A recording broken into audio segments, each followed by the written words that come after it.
Bat దొంగతనం కోసం వెళ్ళాడు. లేదు, మనం ఎన్నిసార్లు అడిగినా మనీ గురించి చెప్పడం లేదు. నాకు ఆ బ్యాట్ యాక్చువల్గా ఏంటంటే డిసీజ్డ్ వాళ్ళ తమ్ముడు 6 years ఉంటాయి, ఈయన కలిసి క్రికెట్ ఆడేవాళ్ళు.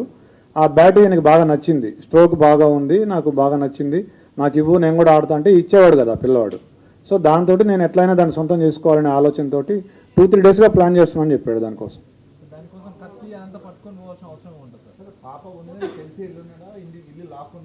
అతను చెప్పింది ఏంటంటే ఇంట్లో ఎవరు లేరు, నార్మల్గా వీళ్ళు ఏంటంటే ఇల్లు దగ్గరికి వేసి వెళ్తారట. సో అట్లానే ఇంటి బోల్ట్ దగ్గరికి పెట్టి ఉంటారు, ఆ దగ్గరికి వేసి ఉంటారని చెప్పేసి వెళ్ళాడు. సడన్గా పాప ఉంది, పాప ఉన్నా కానీ పాప అప్పుడు టీవీ చూస్తుంది, ఇతను వెనక నుంచి వెళ్ళాడు. అంటే అటువైపు తిరిగి చూస్తుంటే ఆ పాప వెనక నుంచి ఒకటే డోర్ ఉంది, వెనక నుంచి అంటే అదే డోరు, ఆ అమ్మాయి అటు తిరిగి ఉంది. ఇట్లా ఇట్లా వెళ్ళి ఆ కిచెన్లో ఉంది బ్యాట్ తీసుకొస్తుంటే అప్పుడు ఆ అలికిడికి పాప చూసి దొంగ అని అరిచింది. అరిస్తే అతను పరిగెత్తబోతే ఆ అమ్మాయి పరిగెత్తుకుంటూ వచ్చి చొక్కా పట్టుకుంది, అతన్ని పట్టుకుంటే ఆ కోపంలో తోసేస్తే మంచం మీద పడింది. మంచం మీద పడ్డాక కళ్ళు మూసుకొని విచక్షణ రహితంగా పొడి చేశానని చెప్పాడు.